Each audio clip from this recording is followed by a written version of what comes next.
ELRS — это просто, говорили они. Ну вот ты купил свой ELRS-приемник, собрал дрон, и дальше ничего не работает.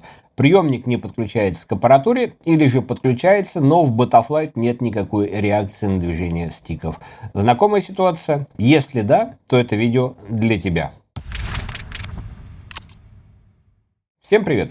Сегодня я хотел бы рассказать о всех возможных проблемах, с которыми ты можешь столкнуться в процессе сборки своего дрона на ELRS.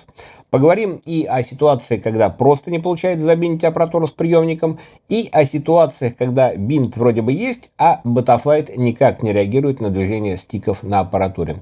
Видео в первую очередь ориентировано на начинающих пилотов, хотя, возможно, и опытные пилоты, особенно не знакомые близко с ExpressLRS, смогут найти для себя что-то новое. В описании будут тайм-коды. Если у тебя уже горит какая-то конкретная проблема, можно сразу прыгать в нужный раздел. Но я советую смотреть по порядку, потому что почти всегда проблема находится не там, где ее изначально ищут. И да, если такие технические разборы заходят, подпишись. Так я пойму, что такой формат реально нужен. Ну а мы начинаем. И для начала считаю логичным, если мы освежим в памяти, как именно можно забиндить ELRS-приемник с аппаратурой. Чтобы выбрать правильный способ бинда, нужно в первую очередь понимать, какой именно у тебя приемник. И тут речь идет не про конкретную модель приемника, а про его тип – Serial или SPI. Если у тебя внешний, отдельный от полетного контроллера приемник, то это точно Serial. Если же у тебя приемник встроенный в полетный контроллер, то тут возможны варианты. Например, у BetaFPV в полетных контроллерах последние годы уже Serial приемники. У Happy Model с их мобулой это может быть как Serial, так и SPI. Ну а, например, у IO5 от Altezira там точно стоит SPI приемник. И как это можно проверить? Проще всего открыть сайт производителя и найти там соответствующую строчку типа такой. И все это нужно, чтобы сразу понимать, каким способом можно биндить именно твой приемник. Начнем с Serial, как самого современного и актуального. Первый способ – бинт по тройной подаче питания.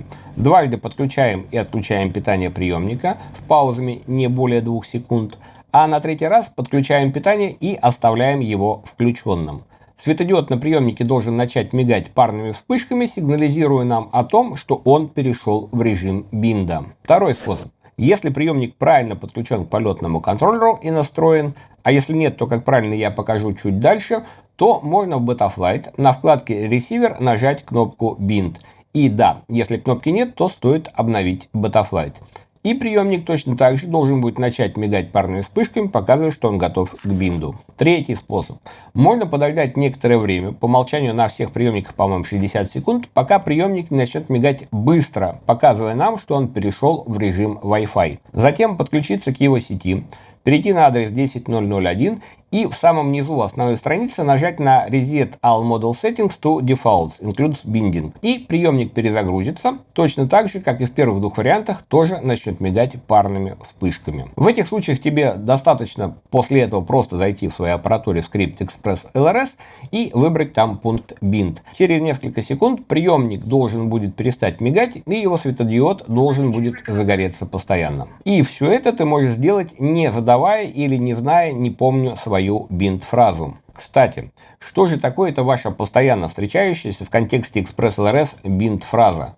Ну, тут на самом деле все просто. Это как пароль от Wi-Fi, только не для защиты, а для того, чтобы твоя аппаратура и твой приемник нашли друг друга и не цеплялись ко всему подряд. Ну и раз мы уже более-менее понимаем, что такое бинд-фраза и для чего она нужна, то четвертый способ забиндить наш приемник с аппаратурой – это задать на них одинаковую бинд-фразу. Сделать это можно точно так же, зайдя на их веб-интерфейс и вбив ее в первое поле как на аппаратуре, так и на приемнике, либо в процессе прошивки. О том, как прошивать ELRS-приемники, у меня есть отдельное видео, вот тут сейчас будет подсказка, можете посмотреть, если интересно. Аппаратура прошивается почти точно так же, поэтому в этом видео на процессах прошивки мы останавливаться не будем. Единственный момент. При задании бинд-фразы следует помнить, что она должна быть полностью одинаковой как в аппаратуре, так и в каждом твоем приемнике. Если ты задал фразу правильно, то как только ты включишь аппаратуру и приемник с одинаковыми фразами, они автоматически подключатся друг к другу. Вот такая вот магия. SPI приемники, в силу их особенностей, можно забиндить только через Betaflight. Но для того, чтобы забиндить этот приемник, его следует правильно сконфигурировать, как я буду показывать чуть дальше. Окей. На этом этапе мы уже знаем и умеем, как биндить аппаратуру и приемник. И переходим к самому интересному, когда мы все делаем правильно, но ничего не работает. И начнем мы с ситуации, когда у нас не работает приемник. Если светодиод на приемнике вообще не подает признаков жизни, либо он стартует нестабильно, либо через раз, то в первую очередь проверяем, естественно, питание. Проверяем, что приемник вообще запитан, что на него приходит нужное напряжение и что это напряжение не пропадает. Для работы приемника требуется 4,5-5 вольт. При меньших значениях он может вести себя действительно нестабильно. Если же с питанием все в порядке, а приемник все равно не подает признаков жизни, то, возможно, к сожалению, приемник поврежден. Следующий вариант – приемник не в режиме бинда. Смотрим на его индикацию. Если это так, то решение логично. Перевести его в режим бинда – одним из способов, которые мы только что разобрали. Еще один частый вариант – несовпадающая бинд-фраза. Точно так же, как и по аналогии с Wi-Fi. Ошиблись в одном знаке, поставили пробел, все, бинда не будет. Поэтому проверяем фразу. Для гарантии можно просто задать ее еще раз. Дальше проверяем версии. Чтобы твой приемник и аппаратура могли сконнектиться, нужно, чтобы они работали на одной мажорной версии, то есть одинаковой в первой цифре до точки. Приемник на второй версии не подключится к аппаратуре на третьей или четвертой вообще. И в свете недавно вышедшей четвертой версии, на которую люди начали переходить, нужно помнить. Перешел на четвертую версию на аппаратуре или на одном из приемников, все. Нужно переводить на нее и все остальное. Следующий момент – это диапазоны. 2,4 ГГц и 900 МГц – это разные диапазоны. Если у тебя аппаратура одного диапазона, а приемник другого, то они между собой, естественно, никак не свяжутся. Банально, но на практике такое тоже встречается, особенно сейчас, когда появилось достаточно большое количество двухдиапазонных аппаратур, да, в принципе, и приемников на 900 МГц встречается уже не так мало. Дальше у нас регион. FCC и LBT, он же ULBT, должны совпадать. Если на одной стороне у тебя одна региональная настройка, а на другой другая, то это тоже может мешать нормальной синхронизации. В этом случае просто можно перепрошить свою аппаратуру или свой приемник на одинаковую с другой стороной версию прошивки. LBT и FCC, напоминаю, меняется именно через перепрошивку вашего приемника или аппаратуры. Так что, если уже все проверил, а бинда все равно нет, смотрим и сюда. Еще одна неприятная история, это когда приемник прошит неправильным таргетом. То есть прошивка вроде бы в него залилась, но не та, которая соответствует именно этому железу. В таком случае приемник может либо вообще не работать, либо вести себя очень странно. Поэтому, если проблема появилась после перепрошивки, то один из первых вопросов, который нужно себе задать, а правильную ли прошивку я в него залил. Ну и решение тут простое: перезаливать приемник, перепрошивать приемник еще раз, но уже правильно. В крайнем случае вам может потребоваться USB to TTL адаптер. Тоже имейте это в виду, и в видео по прошивке приемников я тоже про это говорил. Бывает и такая история. Ты вроде бы забиндился, все хорошо, а после выключения и повторного включения питания бинда как не бывало. В этом случае стоит проверить режим хранения бинда, так называемый bind storage. Если у тебя выбран volatile, то информация о бинде не сохраняется после отключения питания, поэтому если хочешь, чтобы бинд сохранялся после перезапуска, там должен быть выбран persistent. Теперь переходим к самой аппаратуре. Иногда проблема вообще не в приемнике, а в том, что в аппаратуре у тебя либо не ELRS модуль, либо он выключен или же выбран неправильный протокол. Например, модуль в аппаратурах может быть не ELRS, а 4 в 1 или CC2520. И тогда сколько угодно можно пытаться подключить ELRS приемник, ничего из этого не выйдет. Если же модуль ELRS у тебя есть, то дальше проверяем, что он вообще активен и что для него выбран протокол CRSF. Еще один, возможно, не самый очевидный момент – настройки в Lua скрипте на аппаратуре. Бывает такая ситуация: бинда нет или бинд есть, а связь ведет себя крайне странно. То рвется, то лагает, то вообще пропадает. И на самом деле проблема может быть вообще в этом случае не в приемнике. Первое, на что стоит посмотреть, это частота обновления пакетов, Pocket Rate.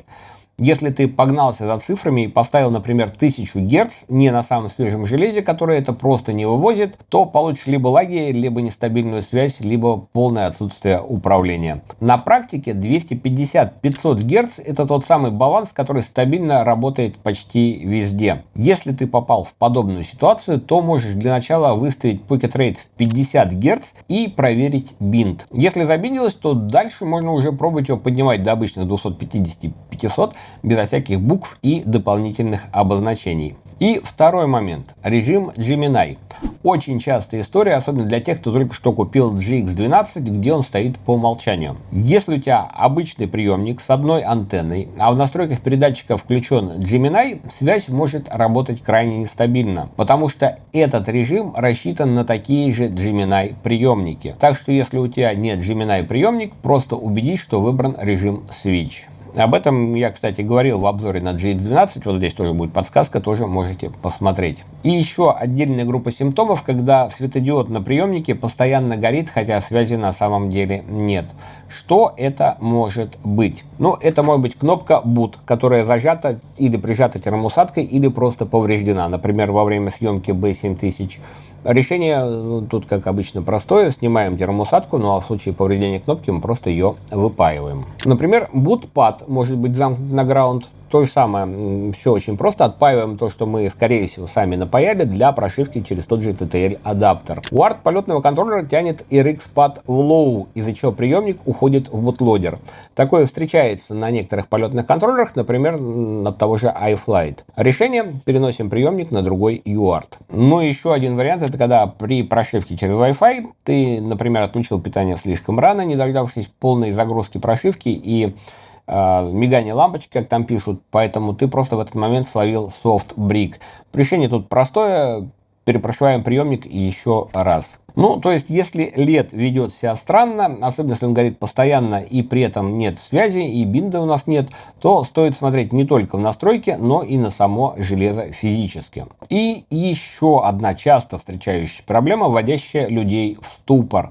Приемник прекрасно работает от USB, но перестает работать при подключении аккумулятора. И если ты столкнулся с этой проблемой, то позволь я выступлю в роли оракула и предположу, что у тебя DJI видеосистема. Причина простая. Твой полетный контроллер шарит один UART ES-Bus, предназначенный для управления через DJI аппаратуру, и в итоге у тебя конфликт сигналов на одном и том же UART. Так что если ты не планируешь летать на DJI аппаратуре, а ведь скорее всего не планируешь, раз смотришь видео по ELRS, то тебе следует вытащить последний провод из 6-проводного шлейфа, которым соединяется DJI Air Unit и полетный контроллер. И еще один не самый приятный симптом, если связь появляется только вплотную или не появляется вообще. А это касается аппаратур со съемными антеннами. Причиной может быть включение аппаратуры без накрученной антенны. К сожалению, это физика, тут никуда от нее не деться. Все передатчики требуют наличия антенны и аппаратуры, в том числе и VTX. И без антенны они имеют все шансы сжечь свою передающую часть и выйти из строя. Если это твой случай, то тут уже поможет только ремонт или замена ELRS модуля. И вот, наконец, ты прошел весь этот путь, бинт наконец-таки состоялся, аппаратура показала столбики приема сигнала, приемник перестал мигать, его LED загорелся постоянно там зеленым или какой у него есть цветом. Вроде бы все отлично, но тут оказалось, что да, такое тоже бывает, когда бинт есть, а в Betaflight нет абсолютно никакой реакции на движение стиков. Так что переходим ко второй части, а именно проверки коммуникации приемника и полетного контроллера. И пока мы не ушли далеко от физических проблем, сразу же проверяем, как мы вообще припаяли наш приемник к полетному контроллеру. TX приемника должен идти на RX полетного контроллера, а RX приемника должен идти на TX полетного контроллера. Тут все очень просто. TX передает, и RX принимает. Они всегда должны подключаться крест-накрест. Это максимально базовая вещь, но именно на ней ломается огромное количество первых сборок. Следующий вариант. Включен Model Match, явно или скрыто. И это можно увидеть по тройному миганию LED на приемнике. Приемник подключается, но намеренно не отправляет данные. Решение простое. Заходим в скрипт Express LRS нашей аппаратуры при подключенном приемнике, переводим Model Match в OFF, и если он и так находился в OFF, то переводим его сперва в ON и возвращаем обратно в OFF. Дальше одна из самых частых причин. Serial RX включен не на том UART или не включен вообще. То есть ты физически припаялся на один UART, а в Betaflight активировал другой, либо же не активировал ни один. В таком случае приемник может быть исправен, бит будет, а полетный контроллер просто не слушает тот порт, куда реально приходит сигнал. Соответственно, сверяемся со схемой нашего полетного контроллера, вспоминаем, куда мы припаяли наш приемник и активируем соответствующий переключатель Serial RX. Продолжаем. И еще одна вещь, которая встречается чаще, чем хотелось бы. На одном и том же UART у нас одновременно включен MSP и Serial RX. Да, не очень понятно зачем, но я видел, как люди пытаются поставить на UART сразу вообще все галки, которые только можно. Так вот, так делать не надо. В следующий момент в Betaflight выбран неправильный тип или провайдер приемника для Serial RX. Для обычного Serial ELRS нужен Receiver мод Serial VO UART, Serial Receiver Provider CRSF. Напомню, мы пока говорим только про Serial приемники, про SPI будет через пару минут. Отдельно стоит сказать про полетные контроллеры, особенно некоторые F4, где можно влететь в ситуацию с инвертированным входом. Если ты подключил приемник не туда, куда нужно, например, в инвертированный S-Bus вместо обычного UART, то внешне все опять выглядит как магия. Бинт есть, а сигналов Betaflight нет. Так что, если бы вроде бы все правильно, но ничего не работает, стоит проверить, не сидишь ли ты случайно на таком вот неподходящем инвертированном входе. Решение опять-таки простое, перепаять приемник на обычный UART. И еще один момент, уже более тонкий, но все еще реальный. Для CRSF в полетном контроллере должны быть правильные настройки. Если у тебя включены Serial RX Inverted или Serial RX Half Duplex, там, где этого быть не должно, приемник тоже может не заработать как надо. Это уже не самая массовая проблема, но если ты долго копался в клей, что-то импортировал, переносил конфиг, например, с другого дрона, обязательно имей это в виду. Решение просто выставить оба этих параметра в OFF. Ну и если я ничего не путаю, то на современных прошивках других массовых программных проблем уже встречаться не должно. Но если у тебя что-то древнее, действительно древнее, до Betaflight 3.1, сама прошивка полетного контроллера может быть недостаточно новой для поддержки современных версий протокола CRSF. В таком случае обновление Betaflight тоже может быть частью решения. Ну и, как я и обещал, пара слов о том, что же такое SPI-приемники. SPI-приемник — это не отдельный внешний приемник, который висит на UART, а встроенный в полетный контроллер, и вся его программная часть зашита напрямую в код Betaflight. Соответственно, прошить его отдельно как сериал-приемник невозможно. Обновить его можно только вместе с Betaflight, и то только когда новая версия ELRS, новый код версии ELRS будет добавлен в сам код Betaflight. Ну а происходит это очень нечасто. Соответственно, для SPI ELRS версии 3.x требуется Betaflight 4.4.0 и выше. Betaflight 4.3.0 и 4.3.1 официально работают только с ELRS 2.x в случае SPI приемника. Ну а ELRS 4.0 официально не поддерживает SPI приемники,